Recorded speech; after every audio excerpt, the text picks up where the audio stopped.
8. Okay. 8 it is. So can you help me count? I'm going to toss this out into the audience and somebody catch it. There was a good toss. Okay, that's 1. Would you either toss or hand that piece of paper to someone else?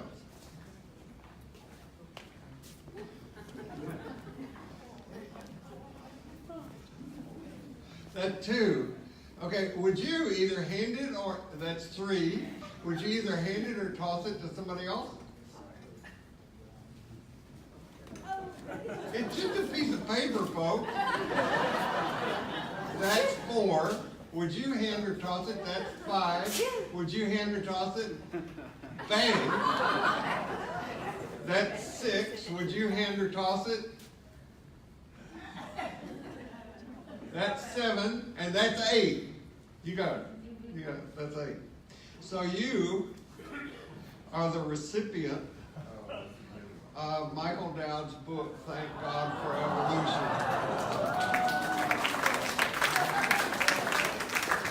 You already have a copy? All right. So Michael Dowd is going to be here in November. And the more I read about him, the more books that I'm reading about the kind of thing that you're hearing me talk about, I find him cited. I found him, people doing expressions of gratitude for him. So I really hope that you will make arrangements to come and see him. I've been mentioning this here on the website, but I wanted to let you know that starting Tuesday, the publicity about Michael Dowd is going to a much wider audience. So that if you have not registered, I don't want you to be left out in the cold. Maybe it will be cold in November. Anyway, that's coming.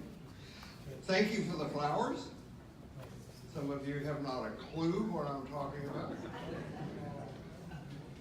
You gave me, this class gave me flowers for my birthday that are in the sanctuary across the street. I have not seen them, but they're lovely.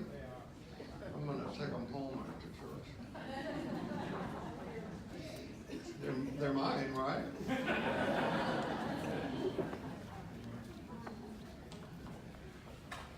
So I hope you're well.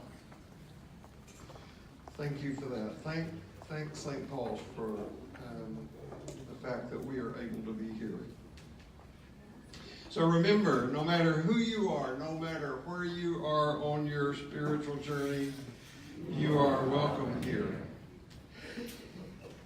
I love stories. Everybody loves stories. Just the phrase, once upon a time, causes people to shift in their awareness, just to pause and to pay attention. Jesus was a master storyteller. And what the scholarship of the past 100 years or so has told us is not only was Jesus a great storyteller, he was not the only storyteller in the Eastern culture. His Jewish tradition was full of stories, good stories, like the one that you heard me tell last week about Jonah and the big fish. That's a great story. There are other stories like that in the Jewish tradition. First Nations people have great stories. The Hindu people have great stories. The Buddhists have great stories. Zen, which is a subset of Buddhism, they largely do what they do by teaching stories. So I'm going to tell you a Zen teaching story. It seems that when the guru sat down to lead the community of seekers in meditation each evening, the guru's cat would get in the way and bother the meditators, distract those who were gathered to meditate. So the guru ordered that the cat be tied up during evening meditation. After the guru died, his followers continued to tie the cat during evening meditation. When the cat died, another cat was brought to the ashram so that it too could be tied during evening meditation. Centuries later, learned lectures were given and important books were written by the Guru's scholarly disciples on the liturgical significance of tying up a cat while evening meditation was performed. Great story. So when religion becomes unwise and rigid, it becomes like that. And I don't want to dismiss tradition in my teaching. I think it can be a safeguard against the peril of purchasing a cheap kind of credibility that sacrifices authentic substance for the truth of what is. But there's a difference between tradition and traditionalism, just as there's a difference between patriotism and nationalism. As seekers, what we're looking for is something that is credible and trustworthy. And that's the past. And though it is the past has not stopped happening to us yet. And in our spiritual work, we must take that and help us make sense of what's going on right now. As I've been speaking in our culture, by the very dysfunctional archetypes that seem to run and ruin our world. Those of patriarchy, insufficiency, separation,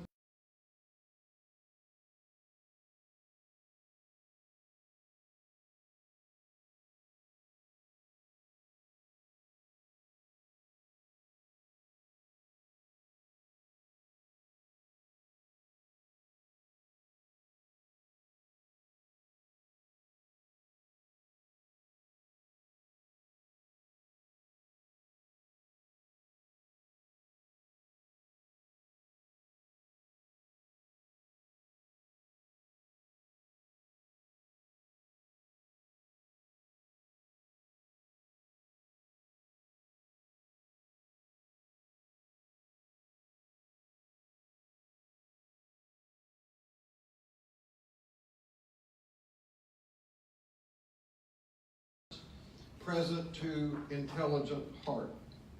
I don't want to contribute in our living to our simply continuing to tie up the Guru's cat. To take us into the territory that today's talk is about, I'm going to tell you another story. I'm telling it for several reasons. For one thing, this is one of those stories that Christian fundamentalists take as literal. The story you're about to hear, like the story of Jonah, is a parable. Another reason I'm telling this story is that it continues to lay the foundation for future talks that I want to do on the acts of Jesus, those things that are usually referred to as miracles.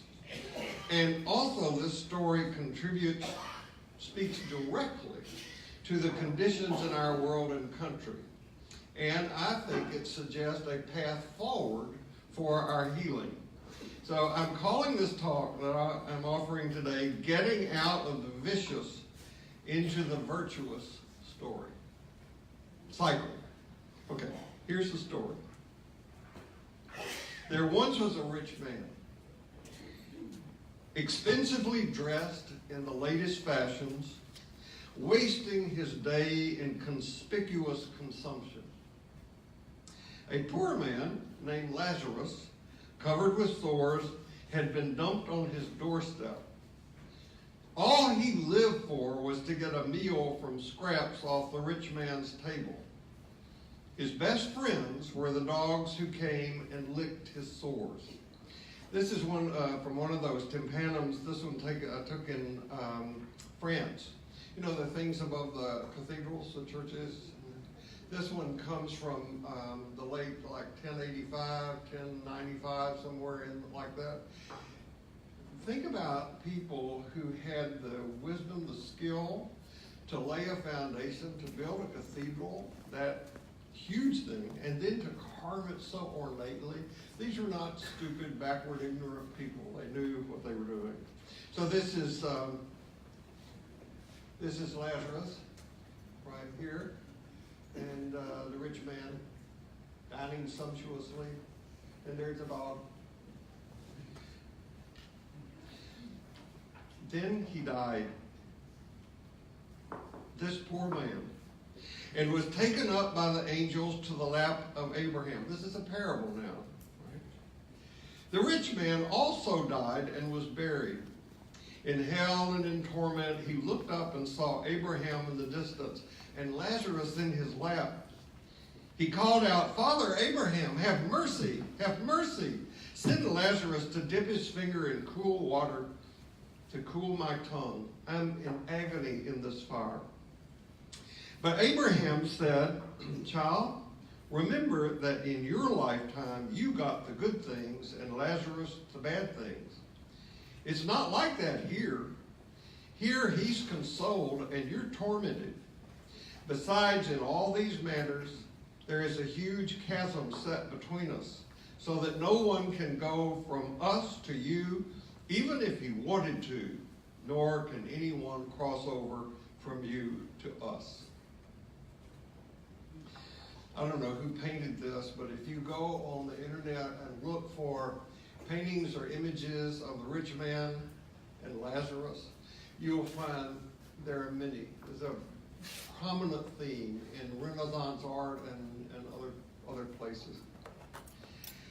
Now, I have loved the decades of work I've put into and the material I've been exposed to in studying the teachings of Jesus and teachings about Jesus. This parable, which depicts the extraordinary indifference of the rich man to a poor man, is so similar to other stories that Jesus told. Now, I want you to notice that the rich man is not condemned for being rich. He is condemned for being indifferent. And Jesus loved these old Henry-like stories, the ones that have a sudden shift right at the end where you were not expecting that particular ending. No one would have thought in that culture to make a Samaritan the hero of a story. That was, wow, kind of thing. Or how about the parable that Jesus told about the people who went to work in the vineyard? Some early, some during the day, some very late. And the ones that went the very last and only worked for half an hour got paid just as much as the ones who had been there all day. The culture did not like that.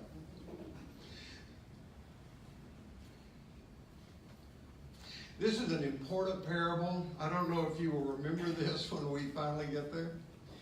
This is an important parable because this is the only parable where Jesus names somebody, Lazarus. And Lazarus will appear again in the Gospel of John in another story told about Jesus, which is the raising of Lazarus from the dead. So we'll get there in time. That's the most amazing deed story about Jesus. But this parable addresses themes that are close to the heart of all of Jesus' teachings: the lost, the last, the least, and the little. Now, go back and think about the parable again. It is a linguistic masterpiece. Jesus told a story once about two men who went up to the temple to pray. Some of you might remember that. One was a righteous man labeled a Pharisee in the parable, and one was a poor, humble person named a publican in the parable. And the righteous man goes up to pray, and he prays loudly in front of the altar, "God, I thank you that I am not like that scumbag publican over there." And the scumbag publican prays, "Lord, have mercy upon me, a sinner." And Jesus said, "Who's the worthy one?" Isn't that so clever? Because the moment you identify with either one of them, you've identified with the Pharisee. Now, something like that is true in this parable. There is not a person in this room, or a person watching this live stream, or a person who is watching this on high-def video later, or a person listening to the podcast, who isn't wealthy beyond the wildest dreams of 90% of the world's population. We are all in the position of the rich man. Okay, well, I will be like Lazarus. You don't have to go looking for that. It'll come find you. Right? We are all of the nature to grow old, get sick, and die. We are all going to be handed over if we're lucky. In the narratives that are told about Jesus, he is presented as always pushing those who heard him, especially the wealthy ones, especially the leaders. Come beyond where you are. Come into new territory. And he doesn't so much accuse them of being bad as he points out how blind they are, how asleep they are. Waking up is what I hope for myself. I hope as an outcome for these teachings that I offer. God knows it is not in my best interest to make anybody here feel bad. That's not what I want to do. But I do want to facilitate all of us in getting out of the vicious cycle that we seem so easily to get caught up in into something else, into what I'm now calling the not yet territory, or the more beautiful world our hearts know is possible, to get out of that. And this rich man in this story is not evil. He simply doesn't see. He's not aware. And it's this not seeing, this not being aware, that has caused the rich and powerful people of this world to be so ready to stuff those they label as losers into the garbage cans of history. You know, we have rich and powerful people in positions to make decisions about things, how things are to be run. And we all have our view of what success is. Things would be better if. Somehow, however, these plans to make sure things are better than they were have consistently seemed to shun the sick, lock the poor into ghettos, disenfranchise those who have the wrong skin color, exterminate those whose religion is inconvenient. Now, it is not for the most part that people intend these consequences. They just happen. That's the saying. These things fall into the category of just the way things are. Now, I'm going to show you a very brief video clip, very brief, and I want to set it up first. The clip is a video by a woman whose name is Janes Elliott. Janes Elliott is an educator. She is also an anti-racism activist who came to national attention several years ago for an exercise that she conducted in her public classroom in Iowa. And she did this the day after Martin Luther King Jr. was assassinated. That exercise is called Brown Eyes, Blue Eyes. I don't know when you get the text of these talks, if you go to the links that are sometimes in the text, where you can go to the Wikipedia article and read about this exercise. I really encourage you to do that. It's an amazing, the whole article is amazing about what she did.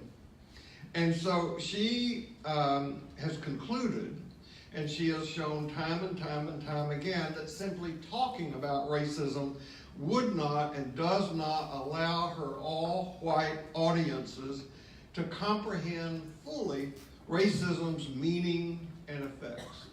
And on the day that she did this exercise, she was getting ready to teach about Native Americans before Martin Luther King was assassinated. And the phrase that she was trying to bring alive for her students was, don't criticize anybody until you walk a mile in their moccasins. You've all heard that. That's not what this class is about today, just to be clear. It's about waking up, becoming aware, especially about our own not seeing. So I want to show you this very brief clip of Janes Elliott speaking at one of her presentations. And I just needed to get some background on that. And the first image you're going to see is the statue of Abraham Lincoln. And then Janes Elliott will come on. Holly, could you do the lights? And we'll see if this will work. Cross your fingers. Yeah. I want every white person in this room who would be happy to be treated as this society in general treats our citizens, our black citizens. If you, as a white person, would be happy to receive the same treatment that our black citizens do in this society, please stand. You didn't understand the directions. If you white folks want to be treated the way blacks are in this society, stand. Nobody's standing here. That says very plainly that you know what's happening. You know you don't want it for you. I want to know why you're so willing to accept it or to allow it to happen for others.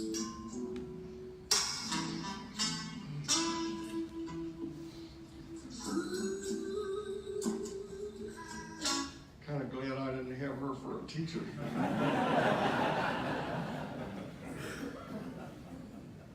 There'll be a link to that or you can go look it out. It's called Being Black by Janes Elliott. Ruth Elliott, I mean. She's 4 years older than I am. She's pretty feisty. She's had an amazing journey. On the evening, April the 4th, 1968, I don't know where you were when Martin Luther King Jr. was assassinated. She said that she turned on her television to see that, and she vividly remembers a reporter taking a microphone and putting it in front of a black leader and saying, when our leader, John Kennedy, was killed, his widow held us together. What's going to control your people? That was just the conventional wisdom of the time. And Jesus is constantly saying to people that they're blind to what is really going on. Yes, that is an indictment, but it's also an invitation. Jesus invites people to see themselves, their neighbor, and the world in a new, different way. Jesus' teachings were designed to bring about a radical perceptual shift and to be given one sight to be able to see is a miracle. And that's what we're talking about, miracles. Jesus came to restore people's sight. Now you understand that I just spoke metaphorically and within a particular tradition. Jesus came to restore the sight to the blind. He did not come to reward the rewardable. He came to raise the dead. Now, I'm in the process of deconstructing the Christian fundamentalist teaching that the miracles in the Bible are to be taken literally, things that literally happen. And I'm dealing with this particular story today because, as I said, I was taught growing up in the church that this was a literal story. There was a rich man, there was Lazarus. The rich man in tradition is called Dives. But I want to lay the foundation for dealing with other deeds of Jesus and the raising of Lazarus. There are not actually that many miracle stories in the Jewish Christian tradition. You might think that there are a scat of them, but there are not. Certainly compared with the miracle stories in other traditions, I think I would also say the same thing about the teachings of Jesus. Jesus really didn't teach that much. He taught about a few things. One of the things that Jesus taught about was the character of God. The God of Jesus was a God of compassion, a God of justice.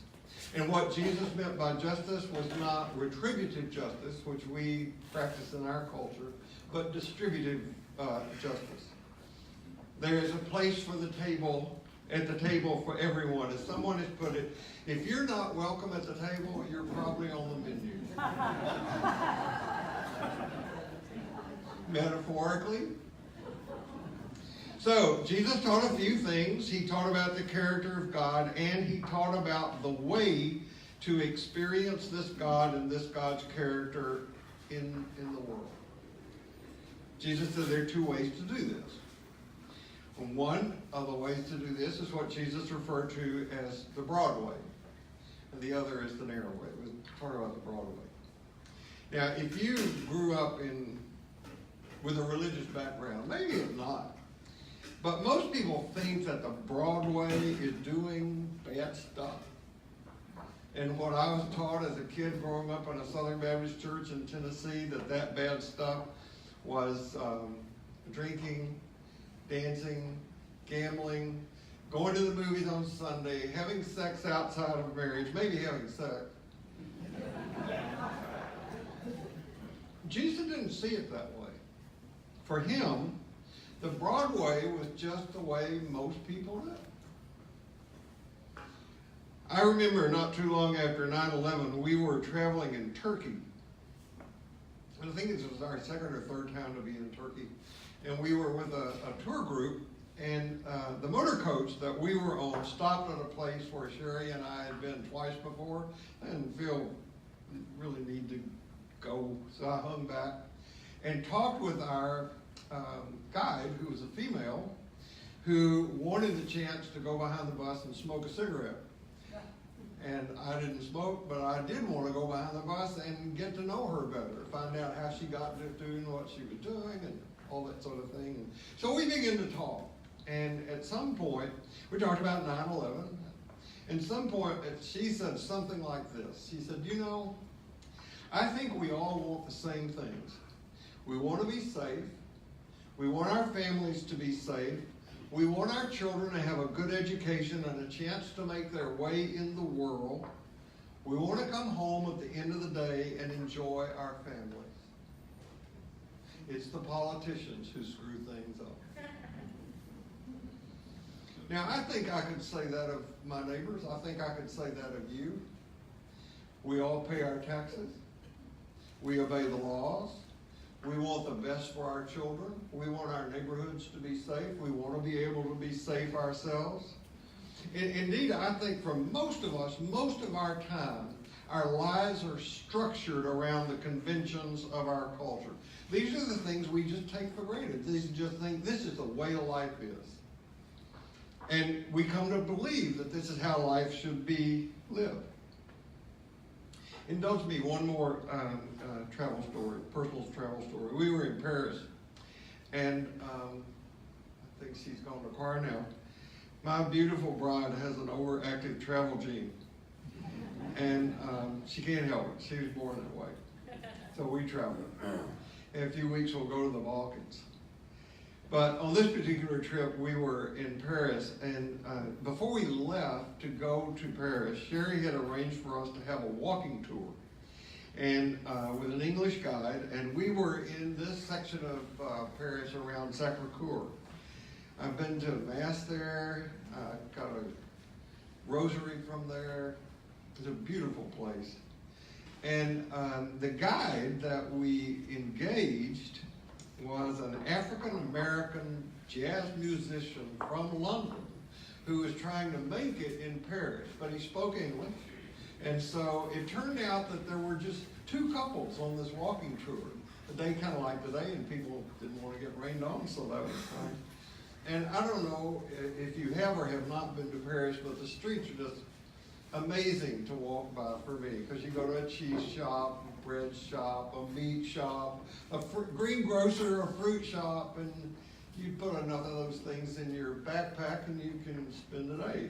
In a wine shop. So we're walking down the street, and I passed one of these meat shops, and a beautiful display of meat in the counter, and I said, wow, look at that, beautiful red meat. Guy walked up and said, oh yeah, that's horse meat. We eat it here. Okay. Our culture doesn't eat horse meat that we know of.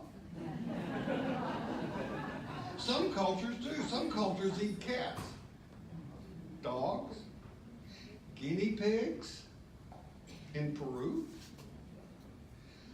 As a matter of fact, in the cathedral in Cusco, on the picture of the Last Supper, on the Seder plate at the table, there's not a lamb bone, there's a guinea pig.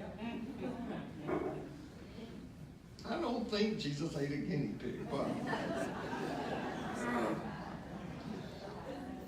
Well, if you were raised in a culture, you might eat that. Here's my point. We do not so much live in the world of conventions. Our conventions live in us. We learn to value what our culture values.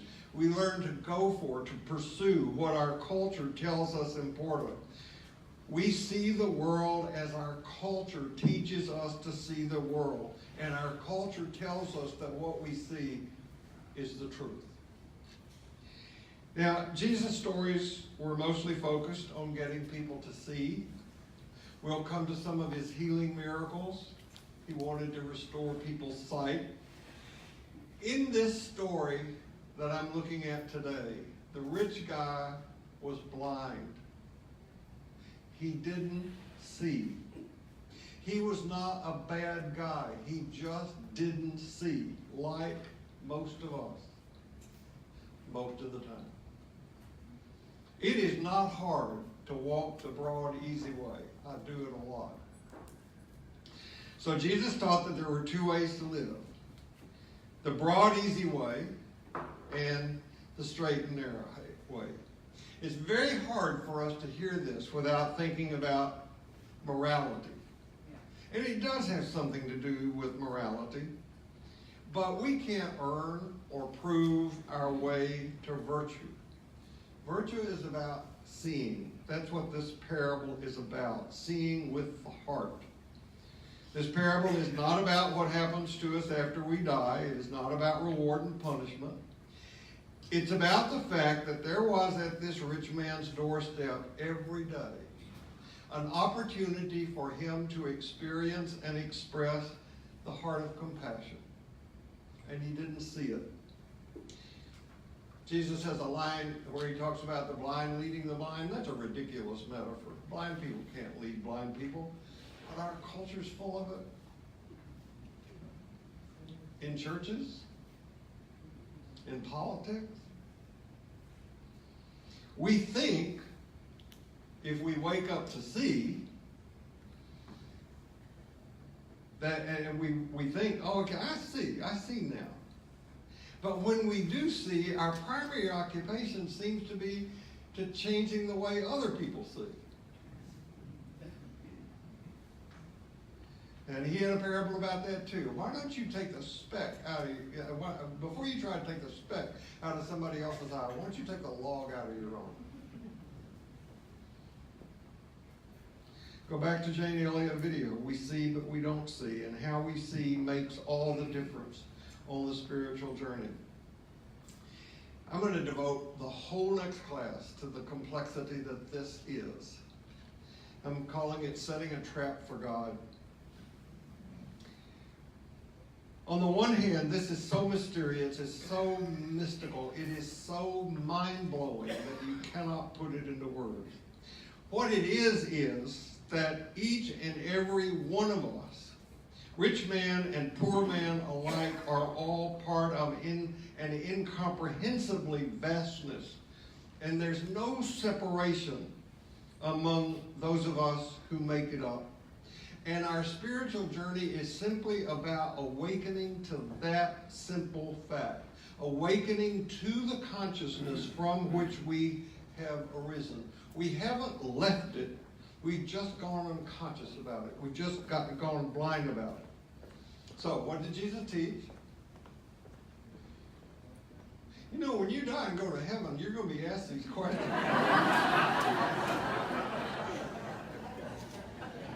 What did Jesus teach?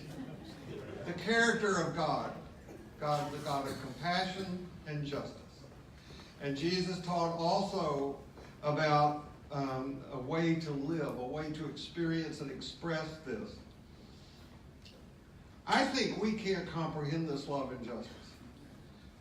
But whether we can comprehend it or not, it mothers us, it encourages us, it challenges us, it consoles us. It is personal and intimate and gives itself to us in complete freedom. It seeks to make us whole and holy.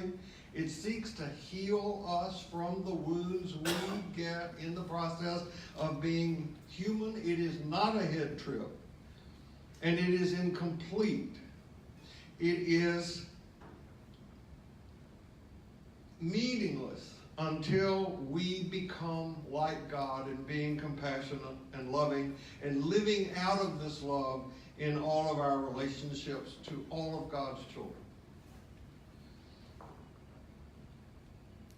That's very simple. It's just not easy. This is not the religious or spiritual convention that most of us grew up with. It is not what is part of our culture. What I grew up with was that if I was good enough, or if I believed the right stuff, if I was part of the right group, then I would be safe. And that really, safety was not so much for right now as it was for off out there somewhere. The place of seeing, of being awake, that Jesus taught about is not a place that we can get to. You can't get there. You can only be there. Now, how do you do that? How do we learn to see? How do we be healed of our blindness? I know you're not blind. You see perfectly. I'm talking about all those other people out there who don't see things like we do. You know who they are. Here is what I have been taught by the teachers I most respect. We cannot make the healing happen, but we can put ourselves in the position that provides the least resistance possible for healing and wholeness to take place. A poet cannot make a poem happen, but the poet can put her or himself in the place that provides the least resistance possible for the poem to come up. Lovers cannot make the oceanic intimacy of love happen, but they can put themselves in the place that provides the least resistance for that love to be experienced as part of who they are. The true self that Jesus manifested and calls us into, the true self looks for reasons to be good, to do good. The ego seems to look for opportunities to do something stupid.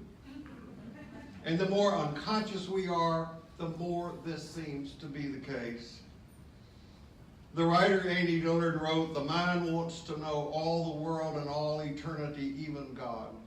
The mind's sidekick, however, will settle for 2 eggs over easy." Spiritual practice is about getting the ego and its insistent cries of to obtain or to get rid of out of the way so that we can allow things to fall together. We don't accomplish this, we allow it to happen.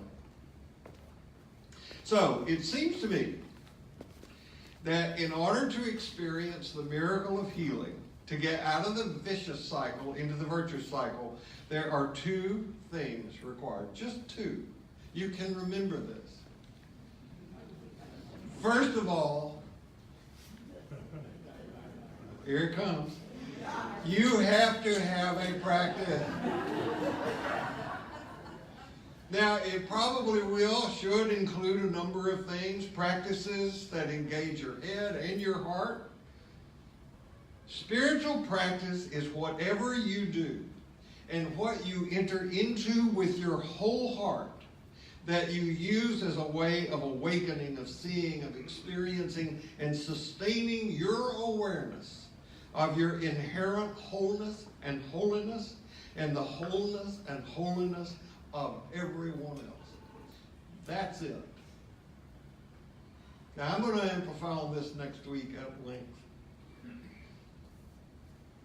The crucial factor is not so much what the practice is in its externals as the extent to which the practice incarnates an utterly sincere stance of awakening and surrendering to the godly nature of the present moment. So, one essential is practice. Now, without it, I can pretty much guarantee that you will spend more time in the dark than in the light. But the good news is you won't know that. Like the rich man, or the people in Janes Elliott's video. You might see, but you might not see, you know? The second thing that is required, gotta have a practice. Second thing that is required is faith. And faith is not about believing something, some list of things like the 5 fundamentals of Christian fundamentalism. I know people who believe all of those fervently, and they are jerks. They are not compassionate. They are mean people. And they, in some religions, will kill you. They are not joyful, loving, peacemaking people. When I was preparing for this talk today, it was just part of what I was doing, I was led into an arena where I encountered more information about Bell's theorem. You know Bell's theorem? Bell's theorem is what Ilya Delio and Teilhard de Chardin and a bunch of other people based their whole entanglement notion on. And I oversimplified. Bell's theorem is that if you take a particle, it's a theorem because they can't technically prove this. If you take a particle and you split it in two, and you put one here, and you put the other one on the moon, and you jab this one with a pencil, that one says ouch. All right, that's Bell's theorem. So that's the faith that we have. That's what we have faith in. Our wholeness, our connectedness. And in the process of doing this reading, I ran across one of the best short poems I think I've ever read. It says, "There is no chance that we will fall apart. There is no chance there are no parts." Isn't that wonderful? I just love stuff like that. Okay, so there's a warning in this parable. It's not about hell. It's about being blind. It's about contributing to the story of separation. We're moving between that story and one that is not yet, but that not yet is a story about wholeness. So that's the invitation in this parable. Not about some special exclusive afterlife in a gated community. This is about seeing. Yeah, heaven's got gates. Golden Street and Gate. So this rich man, the story knew, but he didn't know. He had, but he didn't have. And this is the kind of knowing and having that's stressed in our culture. It is a dead end. Fundamentalism of any kind is a dead end because it encourages darkness and calls it light. You know, in Judaism, Sabbath observance is very important. As a matter of fact, Jesus probably got into more trouble for screwing up Sabbath observance than any other single thing. This is not about that. But you gotta just love this guy who, as Richard Orr says, his image of Jesus is for 6 days a week he hung out in a hammock. And then on the Sabbath he got up and got busy and just irritated people all along. But if you're an observant Jew, it's very important to know when the Sabbath begins at sundown on Friday night, and when Sabbath ends on sunrise on what we call Saturday morning, so you can go about the rest of your life. And so rabbis teach this. And a rabbi asked his students, so when does it dawn so that one can tell the light from the darkness? And one student said, well, it's when I can see well enough to distinguish a goat from a donkey. And the rabbi said, no, that's not it. Another student said, it is when I can see well enough to distinguish a palm tree from a fig tree. No, wrong answer. Well, when is it? Said his students. And the rabbi said, only when you're able to look into the face of every man and every woman and see your brother and sister.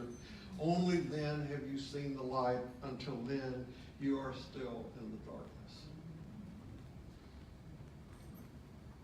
The teachings of Jesus are designed to help us see. And he would offer a teaching and then say, follow me.